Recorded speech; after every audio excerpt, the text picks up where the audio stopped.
नदियाँ भारत की शान रही है। इनके वजूद ने हमें भोजन से लेकर बिजली तक सब कुछ दिया है। ऐसे कई संसाधन है जो हमें नदी से मिलते हैं, लेकिन क्या आपने कभी ऐसी नदी को देखा है जिसमें पानी के साथ सोना बहता है? जी हाँ दोस्तों, नदियों के देश भारत में एक अनोखी नदी ऐसी भी है जो पानी के साथ सोना बहाकर लाती है। कई दशकों से लोग इस नदी से सोना निकालकर मुनाफा कमाते रहे हैं।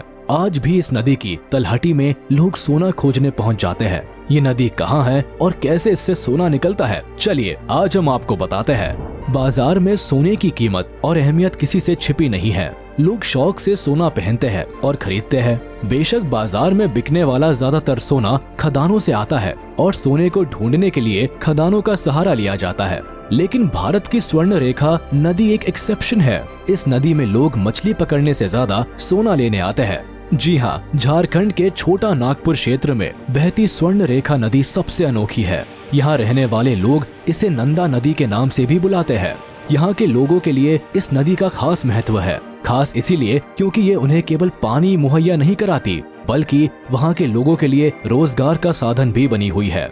दरअसल दशकों से इस नदी की रेत से सोना निकाला जा रहा है। स्थानीय लोग रोज सुबह इस नदी में उतरते हैं और रेत छानकर इससे सोना इकट्ठा करते हैं और इससे पैसे कमाते हैं। ये काम कई घरों के लिए रोजगार का साधन है। उनकी कई पीढ़ियों ने इस काम से गुजारा चलाया है।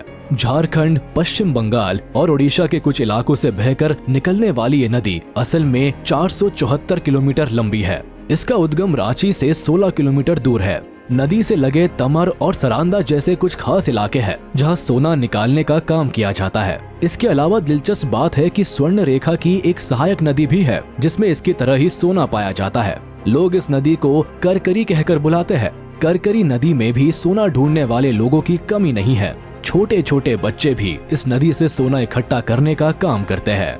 हालांकि नदी में सोना बहने का ये मतलब नहीं है कि यहाँ सोना पानी की तरह बहता है। दरअसल नदी में बहकर आने वाले सोने की मात्रा काफी कम होती है। इतनी कम कि एक आदमी महीने में 60 से 80 सोने के कण ही निकाल पाता है। कई बार तो महीने में 30 सोने के कण निकलना भी मुश्किल हो जाता है। यहाँ लोग एक कण को बेचकर 80 से 100 रुपए तक कमाई कर पाते हैं। इस हिसाब से एक आदमी की महीने की लगभग 5 से 8 हजार रुपए की कमाई ही होती है। खैर, अब सवाल आता है कि आखिर इस नदी से सोना आता कहां से है? भारत में कई नदियां ऐसी है जो काफी बड़ी और चौड़ी है, जिनमें खनिज, धातुएं और बहुत से प्राकृतिक संसाधन भी स्वर्ण रेखा नदी की तुलना में बहुत ज्यादा मौजूद है। लेकिन किसी भी नदी में आज तक सोने की धातु मिलने की बात नहीं सुनी। तो फिर इस नदी में ऐसा क्या खास है? आखिर इसके पानी में सोना कैसे मिलता है? जियोलॉजिस्ट की माने तो ये सारा खेल लैंडस्केप का है। नदी से सोना मिलने का सीधा संबंध उसकी ज्योग्राफी से जुड़ा है।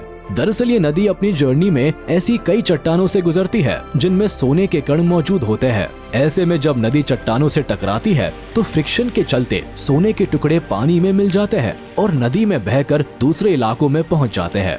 इस बात के गवाह यहाँ के स्थानीय लोग हैं जो बताते हैं कि नदी के आसपास की चट्टानों और पत्थरों में मोरंग मिट्टी पाई जाती है। इस मिट्टी को जब पानी में घोलकर छाना जाता है तो उसमें भी सोने की मात्रा मौजूद होती है। इससे साफ है कि चट्टानों में सोने के कण मिले हुए हैं। इसी वजह से सदियों से स्वर्ण रेखा नदी में सोना खत्म नहीं हुआ है। खैर, कुछ लोग ये भी मानते हैं कि स्वर्ण नदी में सोने के कण करकरी नदी से आकर मिलते हैं, लेकिन इस बात का कोई वैज्ञानिक प्रमाण नहीं है। खैर, स्वर्ण रेखा नदी और उससे निकलने वाले सोने के बारे में तो आप जान गए, लेकिन खदानों से निकलने वाले सोने के बारे में आप क्या जानते हैं? आपको बता दे कि दुनिया भर में सबसे ज्यादा सोना अफ्रीका में पाया जाता है, लेकिन भारत में भी सोने की कई खदानें हैं। खास तौर पर दक्षिण हिस्से में सबसे ज्यादा गोल्ड माइनिंग की जाती है। कर्नाटका, झारखंड, आंध्र प्रदेश और केरला राज्य भारत के सबसे बड़े सोना उत्पादक राज्य है। खास तौर पर भारत की सबसे बड़ी सोने की खदान कर्नाटक में स्थित है। ये राज्य भारत के 88.7% सोने के उत्पादन के लिए जिम्मेदार है। यहाँ कई लाख टन सोने के भंडार है जिन्हें खदानों से निकाला जाता है। सोने की खुदाई के लिए कर्नाटक में सबसे लोकप्रिय माइंस हुट्टी माइंस रही है। कर्नाटक के रायचूर में मौजूद हुट्टी माइंस कई सदियों से एक्टिव है। इससे सोना निकालने के लिए हर दिन 2000 टन से भी ज्यादा ओर को क्रश किया जाता है।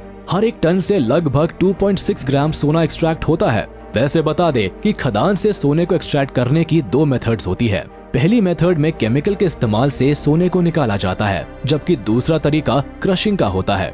इसमें ओर को क्रश करके सोने को इकट्ठा किया जाता है और फिर उसे प्रेस करके गोल्डन बटन का आकार दिया जाता है।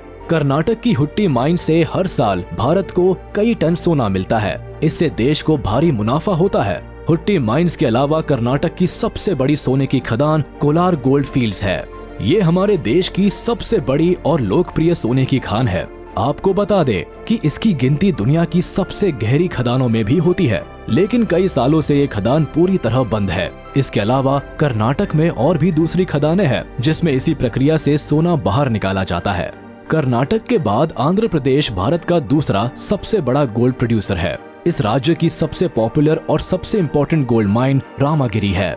ये गोल्ड माइन अनंतपुर जिले में मौजूद है और इसमें 16 टन गोल्ड रिजर्व मौजूद है, लेकिन दशकों से इस गोल्ड माइन को बंद रखा गया है और सोना निकालने का काम बिसानाटम और पलच्चचूर गोल्ड माइन से किया जा रहा है। आंध्र प्रदेश के बाद झारखंड भारत का तीसरा गोल्ड प्रोड्यूसर है। वैसे बता दे कि इस राज्य से मिलने वाले सोने की मात्रा कम है, क्योंकि इस राज्य को अपना सोना स्वर्ण रेखा नदी और उसकी सहायक नदी से मिलता है। झारखंड के अलावा भारत के केरल राज्य में भी थोड़ा सोना पाया जाता है, लेकिन इसकी मात्रा काफी कम है। ये सोना पुन्नापुजा रिवर और छलियारपुजा नदी के पास के इलाकों में मिलता है।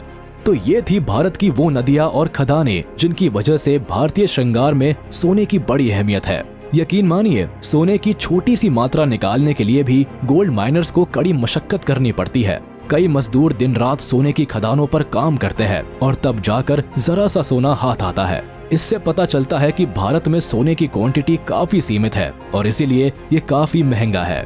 तो दोस्तों, आज के लिए बस इतना ही। इंडियन गोल्ड से जुड़ी ये अनोखी जानकारी आपको कैसी लगी, हमें कमेंट सेक्शन में जरूर बताएं। हम जल्द हाजिर होंगे एक नया दिलचस्प टॉपिक लेकर। तब तक के लिए आप इस वीडियो को लाइक, कमेंट और शेयर करना ना भूलें। और अगर अभी तक आपने हमारे इस चैनल को सब्सक्राइब नहीं किया है तो जल्द कर ले, ताकि हमारी सारी वीडियोस आप तक सबसे पहले पहुंच सके।